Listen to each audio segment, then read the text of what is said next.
Hi everyone, and welcome back to Second Rank Fire. As always, I'm your host Ben, and Dave. Hello. Hello everyone, how are we today? I'm all right. How are you? Yeah, good. Tired, but good. Surviving, Nearly, just about surviving. nearly there. Counting down the weeks. Literally, yeah. Mm. I guess when this comes out, it's like the week before Christmas, something like Yeah, that. and I can feel like every parent understands what we're going through. But Yes, which is yeah, exactly what we're going to be talking about today, is our yeah, I know. experience as parents. So, All right, so we fought this. But yeah, so how's your hobby, Ben? I'll start with you today. yeah, you can start with me because it's basically annoying. I've not picked up a paintbrush, so I have done some stuff. I've not done anything Warhammer particularly related. I've been doing some shopping about and stuff like that. I've been watching you picking up Blood Bowl, and I'm like, I'd quite like to give Blood Bowl a Hmm. go. So I've been doing a lot of research into Blood Bowl, and that then led me to the video game. So I've booted that up again. Blood Bowl Which 2, I've one? been playing. In Yeah, fact, good call. Blood Bowl 2 3 is absolutely dog shit. is it? I was thinking about Yeah, getting that. I'm it's glad that I it's so didn't. bad. Number 2 is the best one. Perfect. That's yeah. I've got 1 and 2, and I love the second one. I've not put a huge amount of hours into it, but I do Hmm. really enjoy it. It makes me, I get so frustrated with it sometimes, but I guess that's the game, right? That's what I'm going to get Oh myself yeah, into if I play the it's tabletop just game like as real well. life. It's like when you get double skulls. Oh god damn it! It's, I mean, obviously, it's not quite the same as the video game, the tabletop game, but it's pretty good. It's pretty good. What I'm noticing is the fact that the dice rolls matter so much more because you've only got like 10 players. I mean, 8 players for most of the game in my case because they just get injured and killed off left, Hmm. right, and centre. Um, But yeah, obviously, like when you're playing 40k or a bigger game, stuff like that, you get some bad dice rolls and you lose a few models, stuff like that. You don't feel it, do you? Until it's like You 11 man get football like team. it's the turnovers. It's when you get like one bad roll on the first thing you do in a turn, and you're like, oh cool, that's my turnover then, thanks. Hmm. But the thing in the game that doesn't reflect on the from the board game, because you have like a turn marker, and Yeah, you need to remember to turn it. Otherwise, it's a turnover, and your opponent goes illegal procedure, and they go, "Oh, that's a turnover," and you completely lose your turn if you don't have any re-rolls, because you that's can wild. sacrifice your re-rolls Yeah, to not have the turnover, sort of like a bribe type thing. And yeah, that's the only thing in game it doesn't have. It's the illegal procedure like turn move thing, because it does it for you. yeah.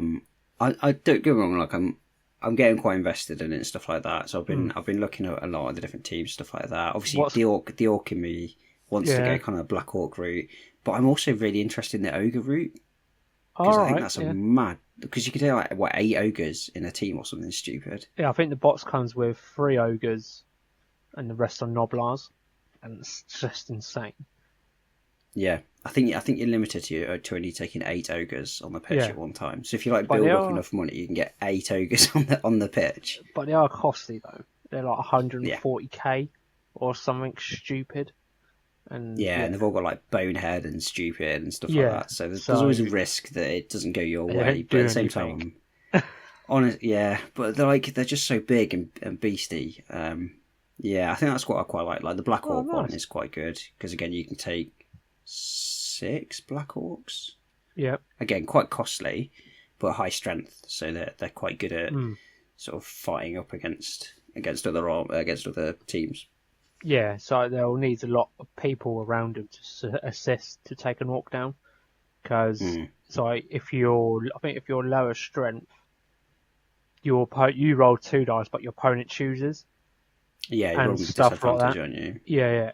So you sort of noticing like I think it's quite balanced in Blood Bowl because each team has their strong points and Mm. their not strong points and stuff like that. So the Amazonians, they're like really light in armor, but they're really quick and nimble. Yeah, But once you get hold of them, they're like break like a twig, literally, you know. Um, but okay, I can see you doing Black Orcs. So if we get a team yeah, up, I'll get my Bretonians going. We'll have a little match. We only need one board. It's like a pub game that is, exactly, you know. exactly. It's a small board. It's like it's not that many models. So yeah, if it feels like it's achievable, they do say like a full game's like 1 to 3 hours. Yeah, I think I that's feel with like beers involved and drinks, and you're yeah, just like socially, like casualised talking and stuff like that. And yeah, it's really weird because people from outside it, especially for 40k only, they don't understand how a game like that can take almost a similar length to a 40k game, but half the time you're just waffling on and stuff like that. And also, you like, I believe, I can't remember if the rules have changed or not, I haven't really checked. So, but if you picked up a piece, you need to move it, you can't backtrack and stuff oh like that. really? So, once you commit, and you can't go back on So yourself. I was reading they might be the third edition rules. I was reading the rules for I think it was third edition, and they say that something's only binding once you've rolled a dice. Oh, okay, that's definitely changed then. I haven't really played the Yeah, new edition yet, so I could be wrong. Like I say, I'm completely new to Blood Bowl in total, like at all. yeah. Like I said, I played the game a little bit, but never really a huge amount. So yeah, I was kind of like just having a look through the rules about how you Mm, make teams and stuff like that, and how many credits you get and how leagues work. So yeah. So in terms yeah. of Warhammer, that's kind of been my progress. Has kind of been looking at that, and then as I said in the last episode, I bought a 3D printer. So I've been a lot like messing about with 3D printer, printing stuff for the kids, and then I was like, well, what can I print for Blood Bowl and stuff? Because they get like there's the different tokens and markers, and then Hmm. there's like the dugouts and stuff like that. So I was like, oh, maybe there's loads of stuff for it. Turns out there's a little bit of stuff for it, but not a huge amount. Yeah, I feel like it's where it's mostly a board game type style. There's not much else unless you can find a file somewhere in the ether where you can 3D print a cool dugout potentially Mm-hmm. that you can have There's it some out on the there. side and like maybe do a pitch, but I don't. I feel like that would take forever in filament Yeah. and stuff like that because it's just going to build layer by layer, even though it won't be that high. It's that zigzag It's across. just big. It's just Yeah. huge. Hmm. Yeah, it's a lot of flat area. But yeah, so there is some dugouts and things like that. And worst case, I'd look to design them and stuff like that because there's like the different status tokens and things like that. Obviously, I've not got any of them and stuff like that. So I was Yeah, so in looking at the those and starter box, you get, which they've added in the new feature. Let's see if I can actually find it somewhere. There is a token set. So, oh, bear with, this is great audio while I'm trying to get stuff out. So, oh, bear with. yeah, the starter set's got quite a lot to it, which is good actually. It actually seems all right value for what you get. So that's what it has. It's like, I don't know if you can see. So it gives you Yeah, I could. like Yeah, I've seen them. maneuvers and Yeah. stuff, like Hmm.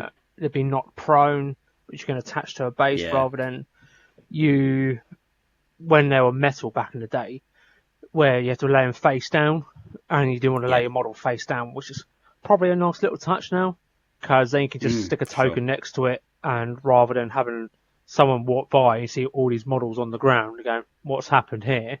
Did someone knock the table or something like that? But I think that's the only different feature they've added, and that is it. Um, I think it's quite a big one, especially with all the big ones. Because I think reading about it, that's where they seem to have made that big change. Because there are so many big ones in the game now. When you hmm lie those down, it's kind of like, well, which square are they in? Like, which square Yeah, have they been knocked prone in? So you can leave them stood up as well. And you can like, well, they're clearly in that one, but prone. yeah, where they're Yeah, standing. Yeah. yeah. So yeah, just doing like 3D printing stuff, doing a lot of research on that side. Not really any painting stuff like that. I've hmm been listening back to. I'm still going with Gaunt's Ghosts. Really, really enjoying that series. I've just listened or just finished. In fact, I'm just going through my second listen of the one on what it's like the dusty planet where they're in What, like the house at the Talon? end of the world. Is it Talon? No, No. only in death, just duty end or something like that. I Oh, can't okay, remember so what you're what quite it's far called. ahead now. I can't remember. It's been so long since Yeah, I've it's read them. quite. So the Girion freedom thing was the Hmm. book before, So they're going back to Girion, and yeah, this one I can't remember what their planet was called, but there's like loads of dust and stuff like that. It's the one. Oh God, how can I do spoilers for Gaunt's Ghosts? It's been out for ages. It's been out for a long time, right? Okay. If you've not listened to Gaunt's Ghosts, and you've not got this far through, then just skip a couple of on a seconds. minute. Yeah, just skip on a minute. It's the one where like Gaunt's been taken, so they think he's dead. So they've got like they're in like the big like castle house at the end of the world. It's called, and he's up at the top where they're getting in through. So they've got like they're fighting through the door in the south side, and then they're being attacked on the north side. But they're like climbing the wall and getting in through the roof. Yeah. So they go in through the roof and they take Gaunt. They don't kill him, and so he's just at the end of it. He's lost his eyes. And so, yeah, they're going to replace his eyes with the best augmetics out there. So yeah, he's still alive.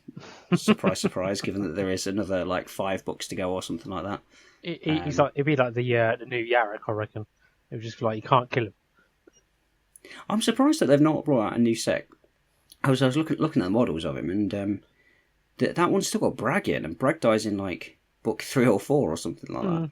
I think it's the OG original from the start, because the squad, if I can remember rightly, changes quite a lot because they have like Massive newish members in. Like you said, one guy died early on and stuff like that. Yeah, I think is that the guy that with the sniper rifle? Is he the? No, that's Larkin. So Larkin's still alive in mine, but obviously I don't know if he dies or not yet. But so Bragg dies. Bragg's the big heavy one who takes like the autocannon. The autocannon, yeah. So he dies like super early on. It's on like book 4 because it's Ku that kills him. Yeah. The Vagastite. So the Vagastites have come in. Ku kills him, and then Larkin kills Ku. After Ku like threatens him over and over again, Larkin ends up killing him. Good old Larkin. So Sorik's gone. He's the one that got like taken to be a psyker. So he appears in that book, the book that I've just listened to. Okay. He comes back as part of like a sanctioned psyker, and Hark kills him because he feels all of like the ghosts being there, and so he keeps like haunting them to give them help and stuff like that. And then Hark basically follows it all the way back, and guides him, and basically Hark ends up shooting him. It's mad because there's the 3 armies that have come together now. So there's the Gaunt, the Ghosts, the Tanith, there's the Vagastites, and then there's the Belladons. So they're the 3 people who've been pushed together. Yeah, it's fascinating. I've really enjoyed it. Like, there's some of them are a bit and knowing about more the ones where it's like frontline, like proper, like what I'd consider proper Imperial Guard tactics type stuff. That stuff I'm not that bothered about that sort of war fighting. It's more when you get like the little like reconnaissance missions and like McCall doing like McCall things, just being like a proper ghost. I love McCall. I think he might be my favourite character. It's those ones that I really enjoy. So this one was quite an interesting one because it was almost like a haunted house thing, but it was like trying to work out like who done it, what's actually going on. It's that sort of stuff that I've been really enjoying about the Ghosts books. Really enjoyed the first Geryon one. I feel like you're very surprised with a guard book. I think there's so much like guard stuff that I've read about, like Wikipedia and stuff like that, where the books are like very much like it's Imperial Guard. They're just like meat grinder, throwing the people into it. And don't get me wrong, you get like the characters who like Yarrick and people like that who are like really appealing, really charismatic, so you kind of get that bond with them. But with Ghosts, it feels more like here's a unit of like 10 people, and they're going to go off and do crazy things. So it's more like that recon special forces type thing, and I quite enjoy that compared to like frontline infantry type stuff. Yeah, it's like when I've read it ages ago, and with the new one, it always reminds me of like the Expendables movie. There's just misfits, and just somehow it works, and they get away with it, but they just turn a blind eye on how they do it. So it's quite cool. Yeah. So yeah, I've been doing a lot of stuff outside of painting, but yeah, I've literally since I finished my Imperial Fest, I don't think I've picked up a paintbrush. So it's been a good few weeks since I picked up a paintbrush and done any actual painting, which feels a bit weird. I'm starting to get the itch for it again, which is nice, but not Nice. quite there yet. But yeah, definitely getting the itch for it again. Nice. That's me. What about you, Dave? Well, I started looking in the mirror today, or this month. For me, apart from getting my squats built for the last episode, um, hardly nothing. I still got my platoons on sprues next to me, or on my PC somewhere. Just looking at me and praying me to build them. As Ben as I've been doing other things. It's like I did have a 3D printer, then it just shut itself, and I sent it back, and I've got a new one coming. I've been enjoying doing the 3D printing side, and Ben showed me a bad site which I've saved quite a lot of stuff on, like for Necromunda and stuff, so I can get a cool Necromunda table up in the future. And the new print I've got, it's massive. The base is like the biggest base they do. It's like Yeah, you've gone for the max, haven't you? Yeah, yeah, it's a big old printer, that one. yeah. So it's typical bloke. I didn't really measure the size of the base, so I feel like yeah. So without the casing, it should fit next to me on my PC. But yeah, so I've just been dabbling into other things like that. Just enjoying if I can get some video games in, which I haven't been doing at the moment, but if I can, I've just been enjoying that. I'll probably be looking at getting back into Total War again to Oh, nice. get some calf juices going, because I recently started a campaign ages ago, got really far, and I just stopped. So I need to pick up where I left off on that. And that GW put may out a little spoiler about Total War. I oh think it was yeah, like yesterday, day it's like before. someone's coming back or something. I have no idea who it is. I've read a few people's guesses, and one name What do you seems to come think? up over and over. Nagash is the one that keeps coming up over and over again. They Really? think in Okay. timeline wise, it seems to be about where Nagash comes into the storyline. Some people think it's a bit too early, but loads of people think it should be Nagash coming in. Interesting. Well, it makes Yeah, a sense god coming in. because then if it's sort of following the lines of the old fantasy, that's where chaos was at the highest point of Hmm. power, and somehow in Khemri they managed to bring their god back, and I think there'll probably be like a civil war in Khemri with Mm. Setra and Nagash, because in the end times they had a civil war between them two. Spoilers if you haven't seen it, it's been out for ages. It didn't go well for That's been up Setra. for a very, very long time. It's been out over 10 years now since AOS Yeah. came out. Um, so it could be that. That'd be quite cool. Um, I'm just having issues with with chaos stuff at the moment, which is really Mm. annoying. So with the Grand Bastion, you got it's so tough. I don't know if you haven't played it or what. As I get to a point in that game, I just can't. Just keep getting attacked and attacked. I can't Yeah. recuperate. I'm just like, oh my god, just give me a break, you know. Um, but I'm hopefully that may get my juices going for not a Mm. calf army, but may paint a model or just something fantasy. Um, but yeah, so I'm hoping to dabble back into that again to get my mojo all up, as I'm pretty much on the same boat with Ben at the moment. It's like I haven't touched a paintbrush since since before doubles in October. Mm. It's been quite a few months, and yeah, it does suck because I've got all these paints here, but priorities shift and other things come up on my mind and stuff like that. And when you do like long shifts at work, I'm sure you know, Ben, it's like you haven't got the energy to get your Yeah. stuff out, and just it's quite funny how computer games now have sort of taken over, where you can just pick up a controller or, It's just or easier, isn't it? it's just easy. You can You kind of can shut off with them. Whereas yeah, painting. I mean, it depends. It depends on whether or not you've got a painting set up and stuff yeah. like that, and If how you're easy it is. very Like, fortunate to have that, then fair play to you. I'm all jealous, but hmm yeah. So I'm hoping to get some stuff going. Hopefully by New Year, I may have treated myself to something like a random calf model, just to yeah, just to paint it, and seeing Kieran's one and stuff like that. Kieran's Cathay Army is ridiculous. It's so just beautiful, gorgeous, so clean and smooth and stuff like that. It's insane. But yeah, so that's me.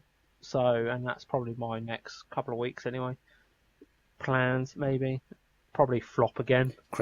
Christmas is the next one. Yeah. Yeah, I mean, it kind of partners, isn't it? Because obviously, as we start to get into we've moved through November, going into December. Obviously, we've run down quite a lot, but similar to Dave, like work's been there, but also kind of what we're going to be talking about today. Like obviously, so my eldest has started going to school and stuff like that, and started wanting to do more clubs and things like that. So like my time's been a lot more drained. I'm a lot more drained when it comes to the evening. So yeah, it kind of leans into the theme of this podcast being our experience being parents and how it affects the hobby, that sort of side. So I'll caveat the start of this saying this is absolutely our opinions, our experiences. Yep. People may have experienced it completely differently. They may have had a completely different time with it. They may have had a hard time. They may have had a better time. This is our experience of it, how we've lived it, and the things that we've done to keep doing the hobby, I guess, more than anything. So I guess to set the scene, I've got two under the age of 5. About 3-year difference between the two of them, so quite a strange difference. My eldest is at school now, stuff like that, so it's been a bit of a life change. Mine's been relatively recently, whereas Dave, you've got a slightly different I've setup. got 2 daughters aged 8 and 9, so where they're sort of independent but not independent, and where they get older, they want to go out more and more. And it's like where I've, for the first couple of months when they were born and stuff like that, it's like, okay, I can still do hobby and stuff like that. But as you said, when they get older, life routine changes. So especially where my daughter from my ex, she lives on I have to get on a boat to get to her, then come back, and it's like when I usually finish work, it's all that time consuming. It's just drained me, and it sort of takes a negative effects later on. But yeah, it's like I've got quite close ages, which is like a year apart, and yeah, so it is challenging. But yeah, it's hard to describe in words because I don't know about you. Like when I want to do hobby for personal experience now compared to earlier, during the day I didn't do no hobby at all. So I'm very jealous of these people that can still do hobby and have their kids around and stuff. But when I've got my daughter over the weekend, my sole attention is on her. So if it's playing Fortnite, doing bits, going to cinema, or something like that, that's 100% attention. And I don't know about your kids when they go to bed. So my kids go to bed about half 8 usually if they're good on a weekend and stuff like that. And by the time they get to bed and settle, it's like 9 o'clock. I'm like, yeah. So I've got like an hour before I go to bed. Brilliant.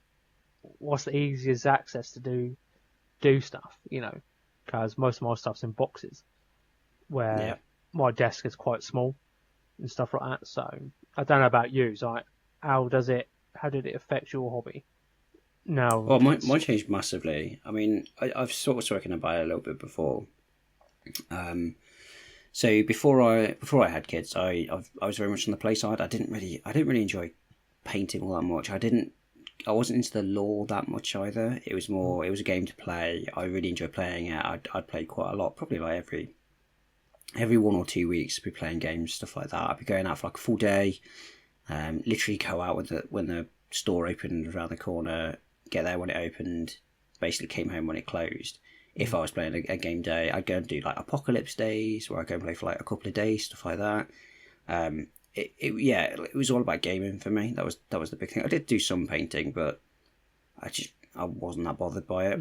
And then so then having the kids, it changed quite a lot in the fact that obviously going away and playing like a 3 hour game, 3+ hour game, it's just not a thing. Like, certainly not when they're first born. Like, don't get me wrong, people do it. For me, it just wasn't a thing. So, I guess the key thing that I've got is the fact that neither of my kids have slept well at all. My eldest only really started sleeping through the night consistently when she was sort of 3. And then she had a blip when my youngest was born, and then she stopped sleeping through the night again, and then she had to work back to it. She does now. So that had a massive impact. So when my kids go to bed at 7, they're normally down by sort of 7:30, stuff like that. So I'm getting out at like 7:30, 8 o'clock when I'm able to finally sit down. When when you put your house back to rights, because that's the other thing, is the fact that the whirlwinds. They are massive whirlwinds. They cause a massive amount of mess. So and you don't really have that much time. Like, for example, if my partner's on a non-working day where she's got the kids, there's no way that she's keeping a perfect house, because that would be insane. She's got kids to look after who are absolute whirlwinds. They do clubs and all sorts of stuff. So yeah, it's like put the kids to bed, come downstairs, tidy up, like reset the house for them to trash the next day. Yeah. So you're talking like 8, 8:15, which is like an hour earlier than you. But then my kids don't sleep, so I'm not going to bed at 10, because that would be suicide. There's just no point. And so I'm going to bed at like 9 o'clock. So my whole day shifted. I'm up at like before 6 a.m. pretty much every single day. It's slightly better now than it used to be, but it's not far off. And then in bed by sort of 9, half 9, because I know that I'm going to be up 2 or 3 times in the night on a good night. Yeah. On a bad night, you can have a split night, and you could be up for 2 or 3 hours in the middle of the night. So yeah, it was a big change for me. I went from doing loads of playing to being like, well, actually, me going out, the only time I'm really going to be able to do it is I either leave the missus with the kids. It's not particularly fair on a regular basis. Every now and again, we'll do it, stuff like that. She'll go out and do her own thing. I'll go out and do my own thing. It happens, but most of the time you're looking at the evenings. Yeah. And if you're not going out until 7, 8 p.m, you're not getting home until near midnight. And so when you're getting no sleep, it's just trashing you. I mean, it's that thing of like, you have a good night's sleep, you don't really feel that well affected. You have a bad night's sleep, and you will feel it for days. Yeah, 100%. And the kids don't care. Like, they still get up the next day and expect you to get up. Doesn't matter what time I've gone to bed. They're still up at the same time, expecting me to be the same person. And it's not fair on them for me to act differently because I chose to do something for me. If that makes sense. Yeah, I totally get you, because I was like that when I was younger.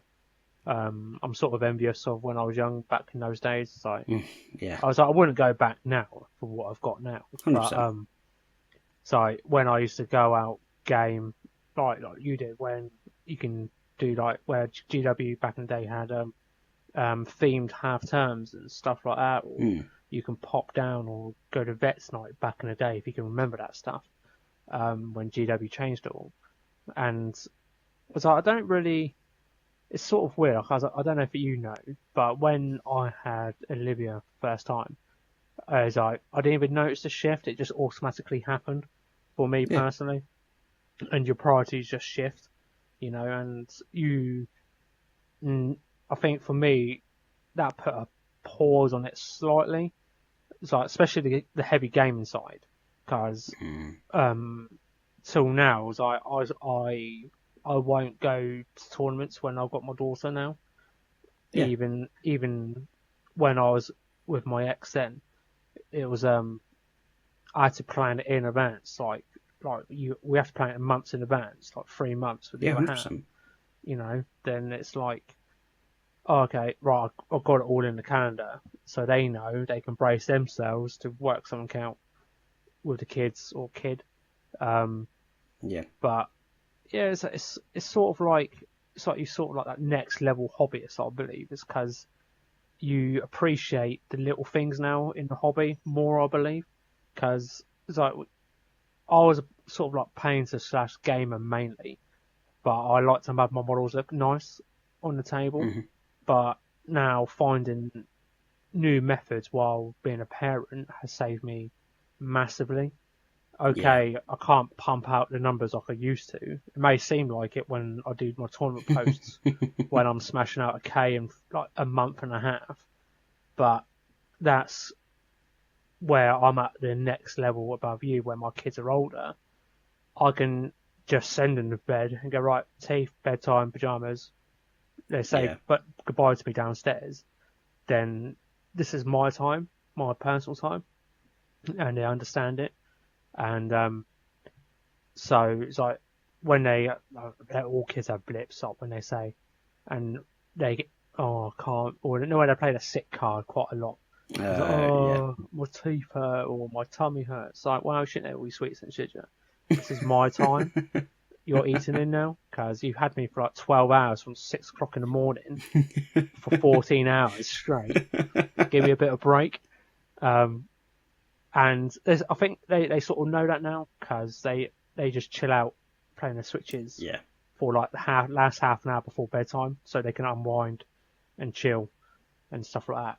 But it's like you've got all this to come because hopefully when they get older their sleep pattern comes into play. My kids still get up at 6 o'clock in the morning every day.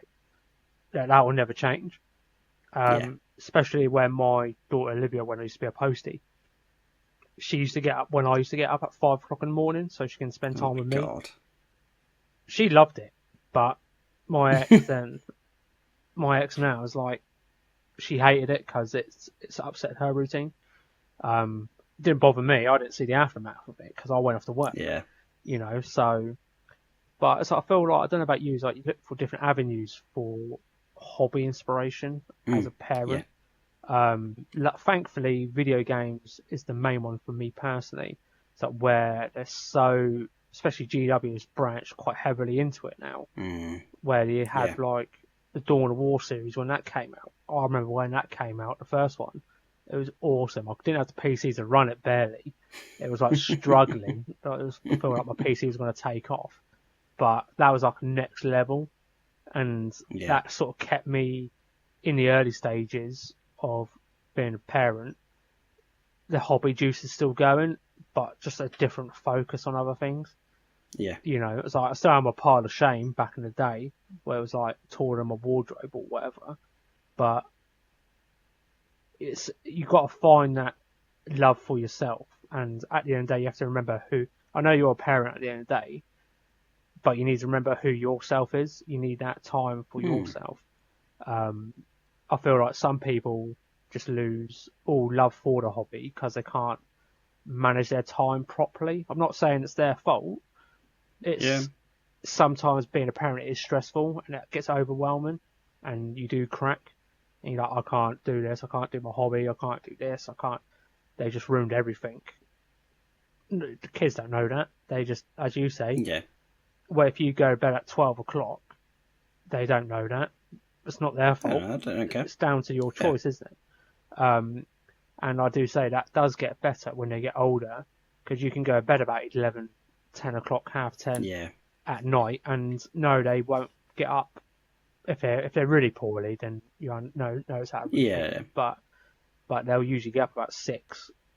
Preferably on a weekend, they usually get up at 6, but during the school week, it's never when they want to get up because it's school day and so. But how do you find yourself when you're an early parent? How you kept yourself sort of going in the hobby? Did you find different avenues like books or was it the same? Yeah, 100%. So, obviously, a big one for me was partly this podcast. Well, the First Rank Fires it was. But then the pain that came from it. So one of the things that I found, I mean, my experience is a bit strange. So we were still in the sort of COVID times when I had my first. So it was difficult anyway, and so my gaming group had kind of started to fall apart anyway because we just couldn't go out and game and stuff like that, and most of us were key workers, so. It's not like we were sat down hobbying still, and so we kind of just then started to work individually. We all went and got different jobs and things like that. Because my gaming group, we all basically work together, And then over those COVID times, we basically just got different jobs and moved off here, there, and everywhere. So my gaming group fell apart anyway, and then I kind of just took a dive. I was like, I want to get back into the hobby. I want to be more social and stuff like that, because I think that's one of the things. Complete tangent here. That's one of the things maybe you don't find out that much about, is how lonely being a parent can make you if you let it. 100%. It's so easy to just go into parent mode, and then like we're talking about, you get so tired in the evenings. They're like, I'm just not going to bother. Or the weekend, I'm just not going to bother. I'm just gonna isolate. I'm gonna just become a bit of a You just be dad and bit of a hermit. Yeah, you just don't want to be around other people because you've spent all that energy. I'm probably coming across as though I wish this hadn't happened, but I love my kids. I love giving my kids all my energy. I'm absolutely fine with it. But you find that by the end of the day, you kind of touched out, you peopled out, because I don't know about you, but my kids talk constantly. It's just constant noise, constant sound. By the end of the day, you just I just want to sit in silence. Yeah, I've got one does, yeah, and the other one's quite. But both of mine just talk constantly.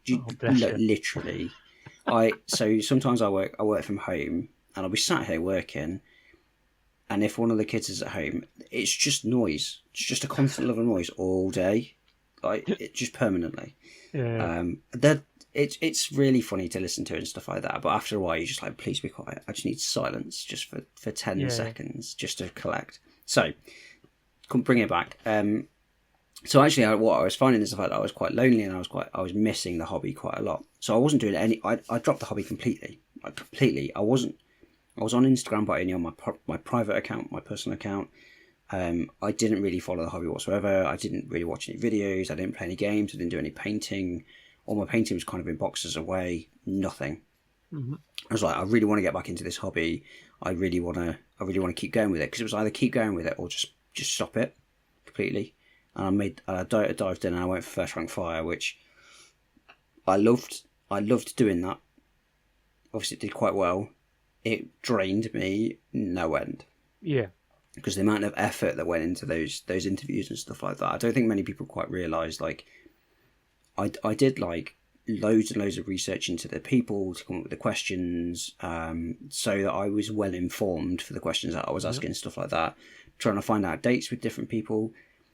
If you've ever tried to get hold of Mini Wargamer Dave, he is impossible. His calendar is so busy, and obviously him being in Canada, the time difference didn't help either. But stuff like that, all the admin and stuff that goes along with it was just a lot. Mm-hmm. That's why the podcast changed so much going into child number 2, because that was the shift. I had my second child, and then we shifted to the podcast as we do now. But talking to the people and getting their enthusiasm was really key for me, because their love for painting, chatting to people like Fletcher, Kerry, the Kierans, people like that, their love for the painting and the way that they challenged themselves just drove me to be like, actually, I want to do better at painting. And so that's why I picked up painting. So I'd like to hope over the past few years of me doing this podcast and me being on Instagram, stuff like that actually my painting's improved quite a lot, and my enjoyment of it has improved quite a lot. So, and then obviously the audiobooks. I listen to a lot of audiobooks. I've got quite a lot of the Horus Heresy on, not a lot, a minuscule amount of the Horus Heresy on there, and Gaunt's Ghosts and various Necron books and things like that. So yeah, it changed quite a lot. For the better, for the worse. It's just different.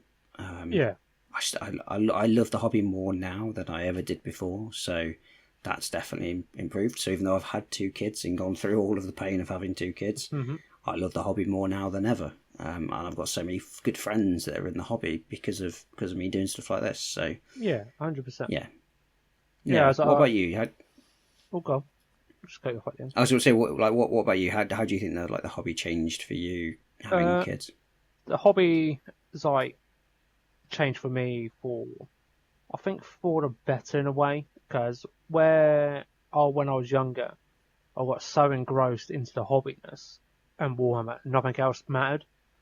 And having kids now, and when they're 8 and 9, it's made me appreciate their life more that's outside of the hobby, if that makes sense. Yeah, 100%. Because I've seen, and I'm sure me and Ben have seen or heard people where they just think and breathe hobby, Warhammer, that is it. And that's fair enough. If that's your jam, fair play to you. You do you, mate, or she. But I'm kind of glad it broke me out that comfort zone, because where you get because every parent will know that being a parent, it's the most uncertain thing ever, because you get chucked out of the hospital with this newborn with no manual. Here you go, you're a parent now. Bye. It's like, oh, great. And the drive, I remember the drive home. I was so nervous driving home. God, yeah. It's like, it's right, keeping everything a wide berth from all these other idiot drivers. And that's the most nerve-wracking thing. And when I came back to the hobby, I sort of had my toe into it a little bit, but not majorly. I try to find different avenues, like the painting side, or just mainly reading more books potentially for myself, because that's advanced quite a lot now with Audible. Yeah, massively. And I don't know about you, for me personally, I can't sit down now and read a book in peace. Where you've got kids. Finding the time to do that? Not a chance. It's like when you're out for another 9 hours during the day of the weekend with the kids or whatever, trying to entertain them. So I barely have enough time to listen to an audiobook, where audiobooks are now like 12 hours long. It takes me about maybe where I drive to work, it takes me about 40 to an hour to get to work, there and back again. So it's about 8 minutes to 2 hours. That's my potential audio time, where I can just listen to a book while I'm driving. I think most of our viewers could collaborate with this. And that sort of kept me into the hobby, and that's how it changed. I pivoted my focus rather than the sole gaming of it. So I do little bits, I always remember my GW manager said, if you could just do one colour a day, doesn't matter what it is, or whatever, if it's just like a bolt gun, like the metal on a bolt gun, if you just did the metal work on it, say with 5 dudes, you can do that in 30 minutes, give or take, depending on what paint you had at the time. Then I sort of did that quite religiously, just for 30 minutes a day, where that was my only time I had hobby. I had a friggin' one of those tea coasters where you sit on the lap at the painting table while you're watching TV and just do a little shitty little lamp attached to it, and I just right, I've got to do one colour and that is it. This is before I even learnt Snapshot. It's just changed my pivotal point, and since doing this podcast with you and having other guests on, Diorama Jade, is it, and stuff like that. Jade. She's got me looking into doing possibly a diorama, that inspiration of her passion for it and stuff like that, or the Kierans of how much joy they torture each other with their painting, but they bring out these beautiful masterpieces. Also I've come to understand, I need to stop. I stopped comparing myself when I had a kid with other people's painting, as no, my standards will never meet that, because 1, I don't have time anymore. 2, if you're sleepless nights, you're drained anyway, and you need a focus. And when you look at the next day, the model you painted the last night, you go, that looks awful. Right, paint stripper, restart again. But yeah, so that's for me. That's what changed for me in the hobby. Is the gaming took a back burner. I focused more on the painting side. I started my Instagram, which helped me quite a bit. Especially my stage by stage, I think people liked, which I haven't done for a while. But it's a common occurrence when I have tournaments, is people like the stage by stage. So I've never been the one to have this is a grey model and this is the finished products. I like to show people like the evolution stages. Yeah. And some people may like it, some people don't. It's whatever floats your boat, Sure. But Instagram, do whatever you want with it. it's like, I don't know about you. It's like, since being a parent now in the hobby and how it's shifted, I didn't care about people's opinion anymore. I'm like, where I was younger and out, not a parent, and my hobby focus was completely different. I wouldn't even recognise myself back then to now. It's like poles apart. I don't know about you. I think you're probably in the same boat. It's interesting to see people's views on painting now. We have people on the show, and I've learnt so much from other people now, like how to do stuff, how to find inspiration. It's like it's crazy how far it's come from the hobby, from when we started, and I think we've seen more changes into the hobby, and we sort of like adapted quite well, I believe anyway. Is with the current hobby it is now, I think it's so parent friendly now, where there's so many definitely techniques out there now. What was slap chart was always my go-to. With your sponges now, it's like, so you wouldn't have thought to learn that before you was a parent until now. Oh no, yeah. Not a chance. I find you do more research now as a parent to find the easy route, even though it's not an easy route. Yeah. If that makes sense. Yeah. The time saving one. Yeah, the time saving route. It's not necessarily easier, it's just quicker. It's quicker to do. It's like an illusion. En masse. Yeah. But yeah, so what is your like big achievement that you've learnt through like trying to balance parenthood and hobby, would you say? I think it's about understanding how I want to prioritize my time. Yeah. Like it seemed to you like it was very much like I was very Warhammer focused. I was almost living and breathing it, making loads of different lists, coming to like buying different models, painting. Like I was just spending a lot of time trying to do that. And yeah, I think now, it seemed to you like, because I'm not gaming as much, I don't care as much, and so you people will see it on my Instagram. Go on my Instagram, you'll see half finished projects left, right, and centre. You'll see me switching between projects constantly. It's just where my priorities lie. If I get bored of something, I'm just going to put it down. Like it doesn't matter because of the way that I have to prioritise my time. I spend so much time with the kids and making sure that I enjoy my time with them so much that when it comes to hobby, I'm the same. Like I have less time, but I need to prioritise it so I enjoy it. And so I'm not afraid of putting something down and going, I'll come back to that when I come back to it. I'll just put it to the back of the shelf. Every now and again, I'll go in a little splurge if I need to get an army ready for something. I'll just hammer some stuff out and I'll just do it and I'll force my way through it. It causes massive burnout, and I know that you're the same. Oh, 100%. Massive burnout. But I think that's partly like I wouldn't have got that burnout the same before kids. If I had to like smash out an army as quickly as I could, I probably wouldn't have been that burned out. I just got on with it, and then I'm like, cool, I'm going to go on to the next thing. Whereas I think now, because I only have so much time and energy, when I do have to smash something out, it affects me a lot more. And so, I've definitely learned to prioritise not necessarily just time. It is time. It is a time thing, similar to you. It's like picking up new techniques, trying to do things quicker and more efficiently and things like that. But yeah, it's prioritising what I want to do and how I want to do it. If I want to sit and build models for a month, I'll sit and build models for a month. If I want to paint something pink, I'll go and paint something pink. It doesn't matter if it doesn't fit in with my army. If I'm enjoying it, that's the thing. Comparison is the thief of joy. Like, we all do it. It's Instagram stuff like that. But I feel like since I've had kids, I've grown into myself a lot more. I've got a lot more self-confidence. And that's partly because, A, because I'm getting a little bit older.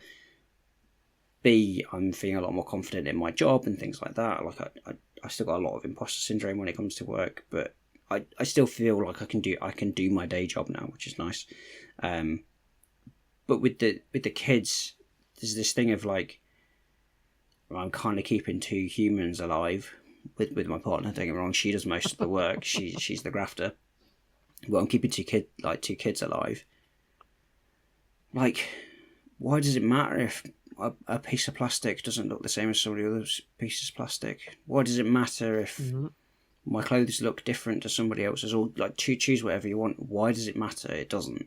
To me, I'm just confident in who I am. I'm confident in who I am as a person and what I do in terms of hobby and stuff like that. So, yeah, having kids has definitely taught me to be confident in myself.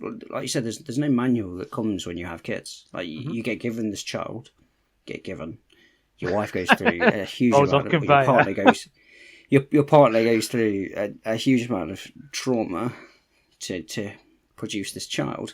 And then you just got to drive home with it, and you can read as many books as you want. You can go to as many classes as you want. You can watch as many YouTube videos as you want. I have done that. My partner's done loads of that. Only some of it will ever stick. Only some of it will ever apply, because all kids are different, no matter what. All kids are different. They'll react to things in completely different ways. And so you learn. You learn to be really confident in the choices that you make, because you kind of have to. You kind of thrust into this position where you have to make a decision to do certain things at certain times to make sure that they're okay. And if I'm doing that and keeping them alive, that's the hard bit done, right? Yeah, that's absolutely. The thing. After that, everything else is kind of easy. Like that, if they're happy and they're alive, like, what else really matters? That's that in my head. That's kind of my race. I'm not always of that mentality. No. Like, don't get me wrong. Like, having kids has been the most mentally draining thing I think I've ever been through. Like, it's I've suffered some of my worst mental health, and it's not just because of the kids. Like, obviously, I've talked about it before in the episode with Pete, where we had a lot of the issues with having the kids and stuff like that. But like, I've had some of my worst mental health coming through this, and I kind of still do now. Like, having kids and the whole sleep thing, I had probably less, if not comparable, sleep as a student than I did now. But I had in one stint, I'd have like let's call it 3 to 6 hours of sleep as a student, but I'd have one good stint of sleep, and I'd go through a full cycle of sleep. That goes to hell when you've got kids that don't sleep. And I think that's the big thing. Like, loads of people, when they have kids, it's like, oh, the sleep's going to be, I'm not going to get any sleep. You will get some sleep. I promise you'll get some sleep. It will get broken to shit, though. You might have like half-hour stints, you might have hour stints. Like, if you have kids that don't sleep, that's where you'll suffer. And that will, like, mentally, it's so hard. It's so hard to get up the next day and to carry on. Because you just don't have the energy. Because you've been woken up so much, your brain's never gone through a full cycle of sleep. And so it's never processed things properly. And so you're kind of still going through whatever you've been through before. You're not getting the same level of recovery. Your brain's not working in the same way. Something will change in mentally as you become a parent, and you will go through those, and don't be afraid of it. We've all been there.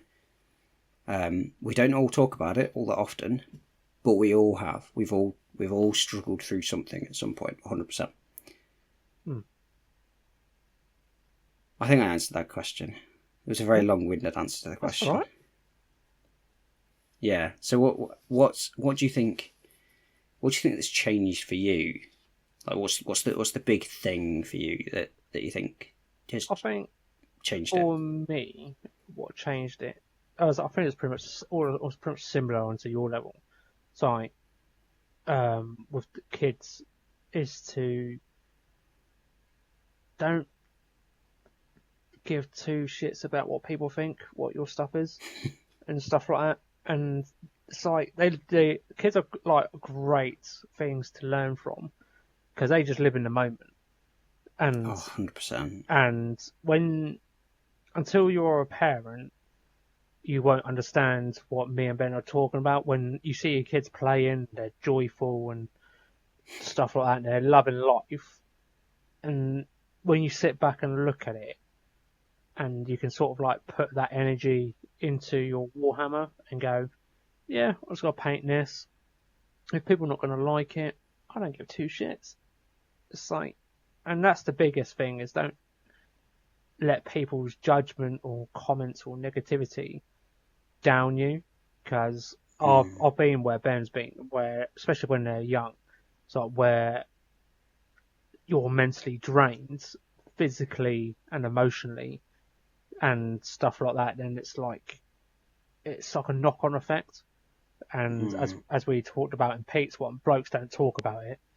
Women, they just chatter like anything to other women to vent their um, frustration and stuff like that. But blokes sort of have that mentality of like, buried hatchet, just carry on, plough through it, will get better. And it does get better, but don't sacrifice your mental state for it. Um, Yeah, you'll suffer and more. Like it will, oh, it'll 100%, be you so will much worse crack. for it. You will crack. Yeah, And it is. Society's set up this thing like to be a man, you have to hmm bury it down, and you have to just be the strong pillar. But actually, in reality, that it just makes you weaker. Like yeah, you just and struggle with it more. yeah, and that's what when I've seen my kids grow up, it's taught me as well, is to talk about stuff, Mm. and that's how mainly it's focused on that from what the community side is. I think I've answered it. It's just don't give a toss what people think about it. Like pretty much like you in the same boat. If I want to build plastic models, I'll build plastic models. If I want to have like 3 months off from painting, I'll have 3 months off. Oh no, I lose followers. Big deal. You know, I don't live and breathe my follower count. It's quite nice to have like all these people follow me, but I think a lot of people notice that I haven't been posting for a while. But if they want to move on, they move on. You know, it's the sad thing about society is people like the fix, they want that like constant update from your world. And when you've got kids, my world doesn't matter, and Hmm. my priorities have shifted. I'm sure your priorities shifted to your kids.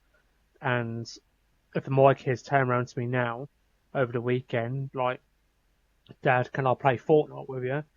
Then I'll play Fortnite with my two daughters. I'll do a trio until like 9 o'clock or whatever at night. You know, I rather, for me, hobby now isn't. It's a joy when I do get to do it, but when I was younger, I felt like it was a chore. I needed that Mm. fix, and that constant drive to like, right, I need new things, and just keep going and going and going.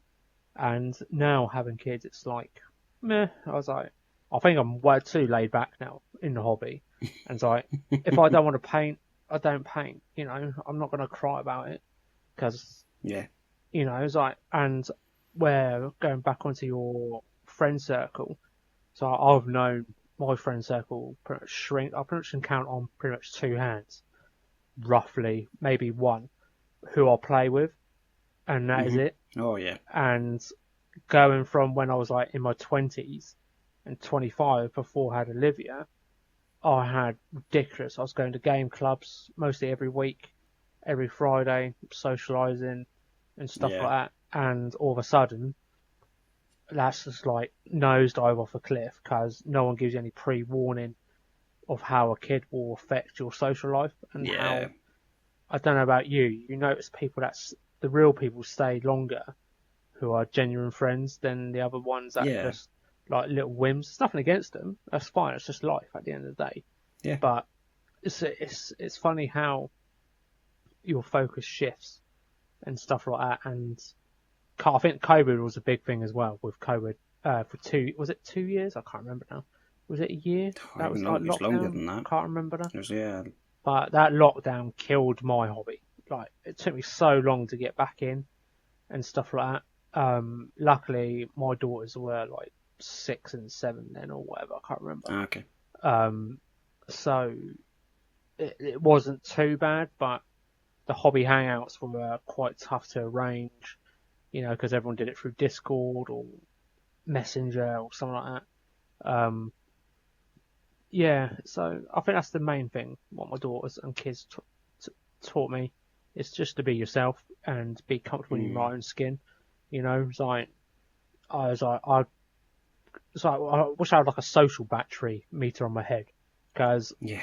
for me personally, I don't like doing social events as much now as a parent, Okay. because I'm more drained when I've had them and I've got to go to like a barbecue or something where I can't be asked, Yeah. and my face says Yeah. 1,000 words without me speaking, and I'm Yeah. like, Me too. I really not want to be here. I just want to go home. It's really weird because you get stuck in that rut where you don't want to socialise with people. I put myself in those situations because I have to, because for my mental Yeah. state, because I don't want to be called dad all the time. Because I like to be Yeah. called David. Yeah. It's like, luckily with work, I'll get called that anyway, Dave. So it breaks up my day, because it's really Yeah. weird because everyone hates work, but it's the only when you're a full-time not full-time parent, but a parent that works full-time, you you spend more time at work than you do with your family. And Mm. when you look at it like that, I'd rather spend more time with my kids than sit behind a desk like Yeah. during the week and do stuff and stuff like that. But no, kids are great lessons. They're like so free in nature spirit, and you don't realise until you have them that people's judgment doesn't matter. It's quite nice. It's like a breath of fresh air, and that's the biggest achievement what I've got from the hobby. I think that's the question. I'm totally lost now. I went on a massive tangent. I did the same thing. So I think Um, it's just the nature of being a parent. yeah. So yeah, that's my thing. My kid's done for me. It's like, just enjoy it. Don't worry about what people think, really, because we are. That's the downside of humans. We are very conscious of what other people think Mm. of us. We want everyone to like us because that's what humans are. That's our flaw. One of our flaws, I believe, is like, please like us. This is what we do. Yeah. And where you don't get enough likes, we see in the algorithms where certain posts, my grey plastic miniature gets more likes than my full painted miniature. It's like, 100%. Yeah. how does that 100%. work? So I try to build grey plastic models for my entire life, and they'll get the most likes. Um, but yeah, so yeah, that's what I'm thinking. Big of really. So if you were to have one bit of advice for a new parent Mm. who's in the hobby, what would it be? I'll say, don't worry too much about it, because we've all had that stint when we were younger, when we found girls. We all somehow gravitate back to this Warhammer fantasy world of ours. And so if you need to take a break, it's fine. Take a break. You're not missing out. It's like you'll still have it here. The probably rules have changed a little slightly, but I've heard stories of people taking 20 years because they had kids until they're adults to get back into the hobby. If that's the Yeah. case, do that, you know? Or it's like, take advice from the Rodney Davis that I had. If you want to stay in the hobby, just do a little bit of painting, like one colour. That's all it has to be. Nothing too complicated. But all the warning I only say is, don't expect your painting level to be as it was, because you haven't got the time to put like 7 hours into painting into one model. Because as me and Ben prove it, you'll find the cheat sheets everywhere, trying to find the same outcome results, but half the time, you know. Um, but yeah, that's what I'll say. Just enjoy. If you need to take a break, take a break. Um, it's not going anywhere. That's the main thing. That's the key point. Because this hobby's not going anywhere. GW is here for a long time, and it won't be going anywhere anytime soon. And it's like, if you can find yourself a community, like if your friends do it as well, great. Arrange hangout times with them maybe, or if that's not the option, there's other hobbies to do. It's not all about painting these days. You can do read audiobooks, play computer games. Like Space Marine 2, for example. I'm sure most people here have got a PS5 nowadays or a gaming PC. Just play that to get your fix for the time being. And all I'll say is it will get better when they get older, where, especially in the evenings, where they sleep fully in the evenings. Hopefully for you, Ben, that would Mm. work. So you can just, they go to bed, they do their own thing, and If you want to do a cheeky hours hobby, then you can. It's not going to go anywhere. Okay, you may have to wait. I know us humans don't like to wait. They want it there and then. And don't. One thing I did wrong when I was growing up was I thought I could juggle everything, like do the hobby, do this, do that, and I couldn't.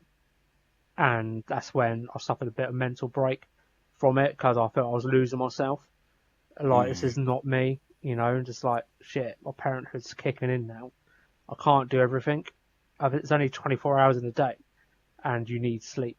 And when you've got a kid that doesn't sleep during the night, I think your body will, like, you'll start snapping at your partner, I believe, and stuff like that, and that's not good. I know you're both tired and stuff like that, and yeah, so you need to work as a team and just embrace the change.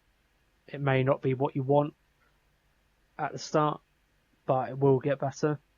Then you may redo the hobby again, but there are other avenues to stay involved with the hobby. That's my only advice I can give. It's, as we said in the previous talks, there's no manual.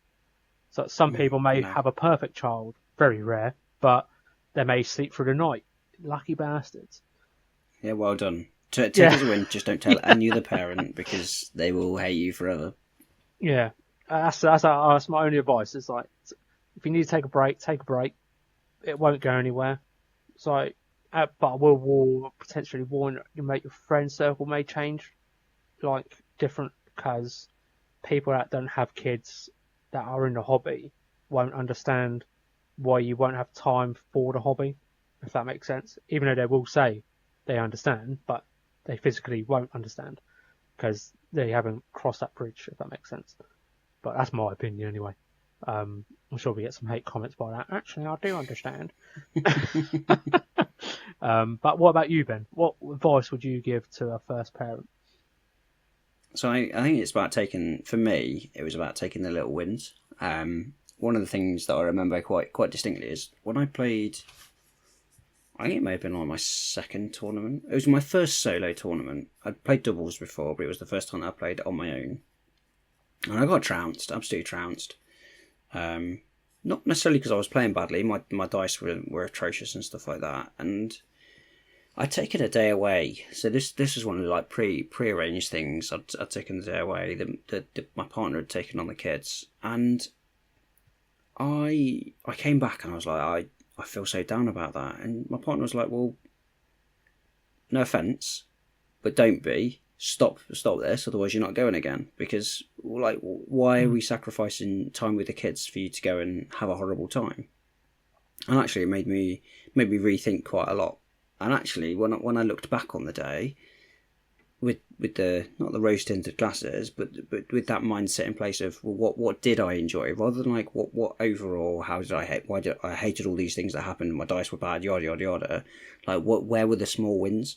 Oh, 100%. I looked back and actually, I had like a great day because I met some really, really amazing people, and the games were really good. All the games were really close. They sort of swung at the end. I got to play with I was playing with my knights. I was really enjoying my knights at the time, stuff like that. I was playing with like big shooty robots. Yeah, it was all about that. And so that one day was kind of the example of it. It's about like where were the small wins, and how could I enjoy them, ignore that bad stuff, because if I'm doing stuff like that, I'm probably sacrificing time that I could have with my kids and my family and stuff like that. And if I'm sacrificing time with my family, it needs to be for a damn good reason. Games Expo was the prime example for that. Obviously, I went to Birmingham for the 2 days, had an absolute blast of a time. It was incredibly hot. It was incredibly busy. I was sweaty all the time, but I put that to one side, and it was all about what I enjoyed about it. Because again, if I was taking time away from my family, it's because I wanted to enjoy that time. I felt hella guilty about going, but at the same time, my partner was like, well just don't let that overcome you, because otherwise there's no point. So where you are taking that time for yourself, and like Dave said, you do need it. So one of the things that I got told before having kids, this is like, it was part of like the NCT and stuff like that, was as people, we've got like buckets of water, and we've only got so much water in the bucket, and as we give people more of our time, we pour more and more of that out. And sometimes we need to refill our cups, refill our buckets back up. And how we do that is kind of personal. For some people, that's going out and seeing other people, socialising, stuff like that will refill their bucket. Could be the hobby, stuff like that that refills that bucket. As parents, we need to take that time because kids do empty your bucket. Mm-hmm. I love my kids to the end of the earth and back. They do drain me. They do. Mm-hmm. They empty that bucket out because they're very demanding. They're kids, so they can't do a lot of this stuff. They do demand things. And so whenever you're taking that time away to do things for yourself, just try and understand where those small wins are and about how you refill your bucket. If something's not giving you that, like Dave says, just take a step away from it, take a break from it, because if it's not refilling your bucket, if you're not enjoying it, go and spend time with your family, because you will do that. In the evenings, if you don't feel like you want to paint because it's not going to give you that joy, if it's not going to give you that energy again to face the next day, do something else. Play video games, listen to an audiobook, write a story, do whatever you want. Like, it doesn't matter. The hobby, like Dave said, the hobby's going to be here. So if the hobby is going to offer you those small wins, absolutely. Like, that's why me and Dave still do the hobby. We still get wins from this. Yeah. Every time I do this podcast, stuff like that, I get those small wins because I get to go and be social. I get to go and talk to somebody about the hobby. I reinvigorate a lot of that love for it. And so, yeah, I think that's the key thing for me. And it's not easy, don't get me wrong. Like, it's very hard as a human to pick up on the negative things.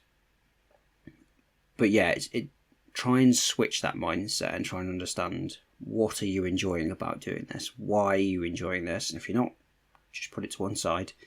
But yeah, that couples into what I was saying about, like, if I want to go and paint a model pink, I'll go and do it, because that's, I get joy out of it. I get a win out of it. I don't care if other people don't, if they don't like it and stuff like that. I enjoyed it. I got a win out of it. It's refilled my cup. It's made me a better person for the next day. So yeah, like, as a new parent, it will take time to find that, and it will take a little bit of time to find larger gaps of time to get bigger wins.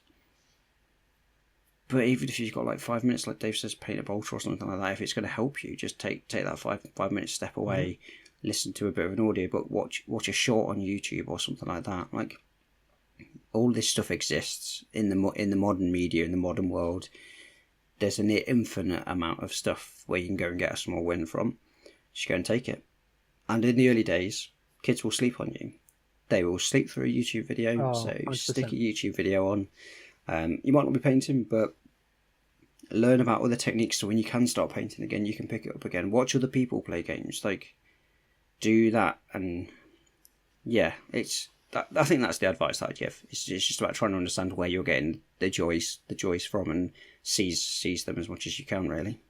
100%. So that's another tip I'll say is when they're like newborns, where they just sleep and poo and drink all day. That's all they do.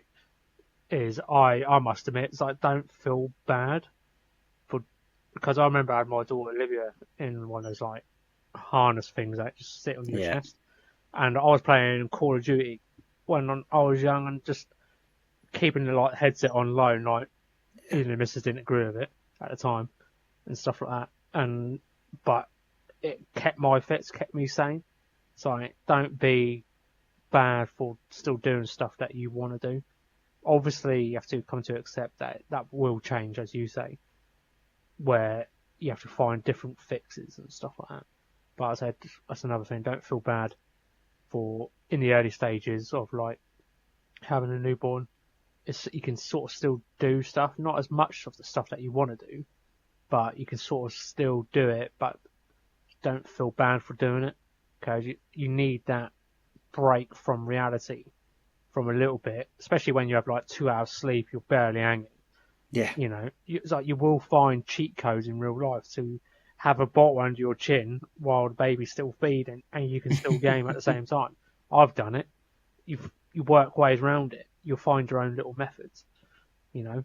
Yeah. You'll find that they tend to sleep at the same time. They'll fall into a routine relatively quickly. They do sleep a lot as newborns. I remember definitely when my first was a newborn, I used to go to the shop. I'm like, okay, this is about nap time. If I pop her in the car now, I can drive to the Yep. shop. She'll probably be asleep. I'll pop her in the carrier. I can go around the shop and chat with people because newborns will sleep through pretty much anything. It's insane the noise that they can sleep through. So yeah, I used to go to the shop all the time, just to be wandering around with a sleepy baby on me. Like, nobody cares. Like, if anything, they're like, oh my god, that's a really cute baby. But yeah, it's funny, isn't it? Yeah, I think that's a good way to end it. I think. Yeah, I think so. I mean, I enjoy. You can enjoy the hobby and being a parent at the same time. I'd like to hope that we kind of do show that. Like, it's hard at times, but there is ways of enjoying it, and there's other stuff. I think me and Ben chat about it quite a bit in this podcast on endless accounts. You know, it's not just involving a paintbrush all the time. There's other stuff you can do. Yeah. All right. So, we don't have an episode next, we are. Yeah, we're going to have a bit of a break. So at the time of recording, we're a few weeks away from Christmas, but basically we're going to just take a little bit of a break over the Christmas period. We've just talked about it. We're parents to multiple children. We are very, very busy at the moment, and so where the hobby's taking a bit of a dip, it feels like a good time to sort of recharge. So there's no topic for the next episode because we haven't worked it out yet. Yeah, we're going to enjoy Christmas. Yeah, and we'll probably be back in around just after New Year time, I think. If my calendar. Yeah, in the New Year time at some point. Yeah, when the batteries are recharged and the family's fed and slept. And we've had sleep. Yeah. When the kids have been got through their sugar rush that is Christmas, and they've eaten all their chocolate and they've finally started to sleep again. We'll be awake enough to record again. So. Yeah, we have a little bit of a break after this. If you pay attention to our socials, we'll put up when we're recording again, stuff like that. Join the Discord, we'll chat on there. It's a bit quiet at the minute because I think everybody's going through the whole Christmas lull. I notice a pattern at the moment on Instagram. There's not as much posts from the regular faces that have got kids. It's like a massive lull, and I hope this episode helps new parents mainly as well, even new ones or old ones, because they maybe find it hard, may find some like things that we could do to help them, which will be awesome. But yeah, it's gonna be really weird to say this, but we'll see you in the new year or after. Yeah, we'll see you next year. Yeah, and, I mean, like, if you want to reach out to us, obviously, like, Dave's got a lot more experience as a parent than I have in the Warhammer hobby, but if you want to reach out to us about anything we've talked about, like, just reach out. Like, I'm always happy to chat with new people. So yeah, but if you've got any advice for us, I'm definitely willing to listen. And if you want to chat about anything, just reach out. Obviously, I am First Rank Wargaming on Instagram. Dave, you're now. Let the dice decide. I'm sure it'll be up here, how you spell it. It'll be above heads, and it'll be in the links. So yeah, we'll see you in the new year. And if you're listening to this in the new year, we may be back already. Who knows? Yeah. And where have you been for the last 24 episodes? Yeah. Go back and watch them again in the break. Recap. Like, yeah, go and do a recap. Yeah. Anyway, enough tangents. We will let you go. Thank you so much for listening. And Merry Christmas like, subscribe, to everyone. All that stuff. Yeah, happy holidays. And all that shenanigans. Bye.